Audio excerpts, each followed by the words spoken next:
You know, it's almost like your birthday with a package from China, so let's go.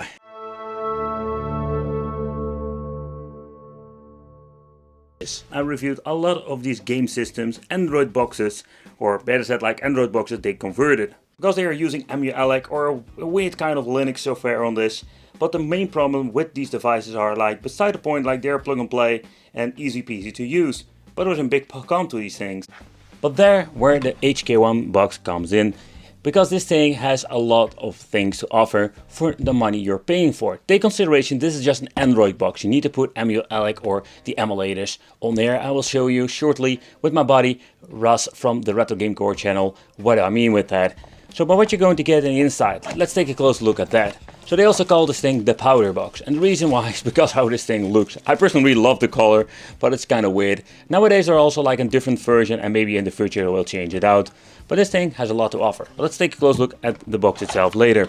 We're going to get a power supply, HDMI cable, and then we're going to get ourselves a very nice card from Vontar, thank you for buying, and of course the toilet paper manual like always. But again, it's just a basic Android box, holding it upside down, and yeah, this is what you're going to get. But also when it comes to the Android box, and when you're paying for this box, it's not bad at all. And this is not what we're going to get inside, but already like preset my USB stick and an emulate image. I will show you later on with Ross what I mean with this and how you can set it up to make this thing the ultimate gaming machine. Where's the box? Oh, there it is. Alright, so let's do a wicked tour of the device itself. Here we're going to get the port for the SD card. So the micro SD card, we're going to use it in combination with emulate, but you can also use it like a normal card and just slap it in for some, let's say some extra storage capacity. We're going to get ourselves the USB 3.0, the 2.0, then we're going to get the RG45. Here we're going to get the audio jack out. Then we're going to get ourselves the HDMI out and the optical out and the input for the adapter for power, absolutely power. Alright guys, so let's do a quick wicked nerdy time. So what makes this thing so interesting? So when you're looking at older Super Console X devices, most of them like have like the 905 chipset. This one also got the 905, but this one got the X3, and the X3 is more powerful, so it gives you like better options, especially when it comes to playing retro games on emulation. 4 gigs of whooping RAM, they're like absolutely crazy, because most of them have like maybe 1 gig, 2 gigs, and then of course we're going to get like 32 gigabyte storage. So in overall, like what you're going to get for your money is a very nice specification list. Okay, so let's take a close look at everything that we're going to need. So there's a kind of weird situation also, because with mine there was something wrong with the SD card, and not like wrong, it's broken or whatsoever, but it is due of the speed of the box itself in combination with the kind of SD card you're using. So what do I mean? So basically when you're plugging in this bad boy, the problem is like, even everything has been set up properly, the problem is that it doesn't boot up. Yeah, seriously, like that's such a weird situation. And yeah, what you need to do basically is get yourself a card reader. And what you're going to get with this situation is basically you're forcing it into the boot. And then we can boot up emulate. It's not a really convenient thing, but hey, for the video I just wanted to show you that is one of the things you can do. So let's boot it up like this. And of course, we also have like shorter SD cards, so that is also an option. But when you're going to get yourself an Android box or mini PC, there are no controllers that will be included. So you need to get yourself 1 or 2. Okay, so the first one you can get is the PlayStation 2 fake controllers. I wouldn't really recommend it, but just wanted to show you, these are the controllers that you're going to get with your Super Console X systems, not the best one. Then we're going to get our typical Xbox 360 controller. Nowadays, here we can find these things really cheap, and there's like knockoffs on AliExpress they can basically get, and they are like pretty damn good. Okay, and last but not least, we're going to get ourselves like the PlayStation 4 weird hybrid thing. And this controller, at the beginning I never heard of it, but some of the PC edition will give you 2 or 1 or 2 of them. They also comes in wireless edition and of course the one with the wire. These are like super comfortable and really nice high quality controllers with a very nice D-pad. So these are like very nice options that you can get, especially when it comes to the Xbox 360 and this controller. These are like amazing controllers and they're not really expensive. emulate is like a really awesome piece of software. And what I've already shown you, you can just basically download it and put it on the box. If everything have been preset and everything have been downloaded to the SD card, yeah, you have just a really cool piece of technology in your hands. And with this HK1 box, we're going to get like a lot of value for basically not a lot of money.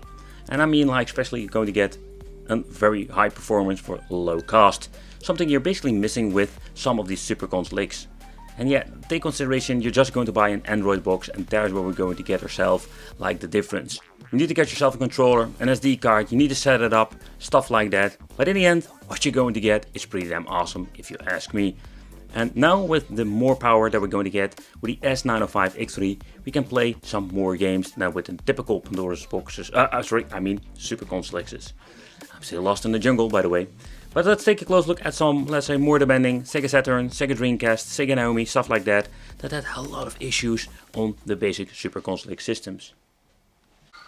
Okay, so just wanted to start off with PlayStation 1. I just want to point out, if you're going to get yourself a cheap box nowadays, the Super Console is a great example, like the ones you're getting, like the basic editions. Those will play PlayStation 1 just fine.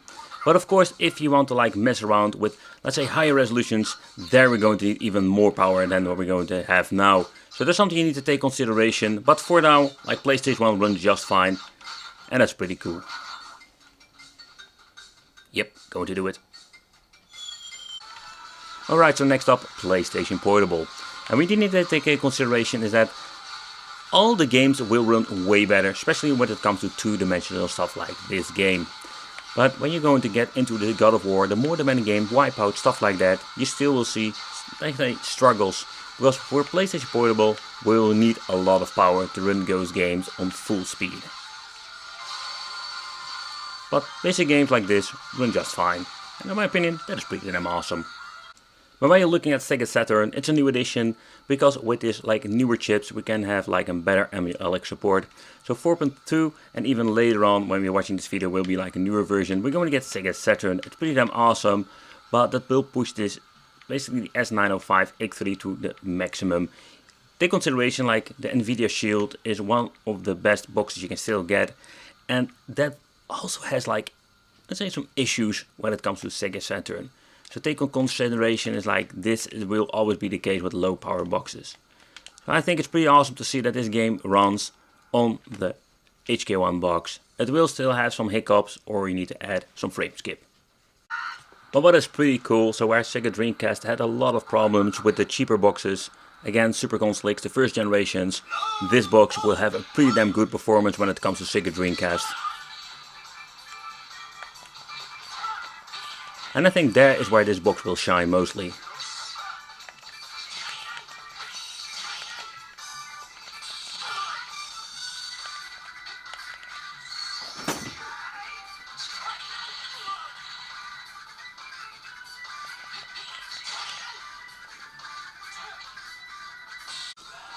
Okay, so this system runs pretty damn good on this box, and I must say I was really surprised.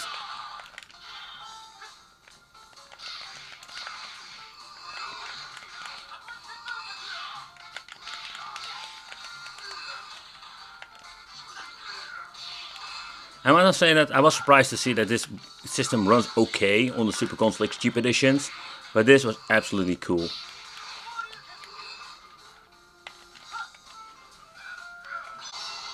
Okay, I just want to do a quick benching of this game, and the reason why, because this game doesn't run that really great on many Super Console X devices, but this box is just powerful enough. And another like great way to show you like how powerful this box is for the money what you're going to get.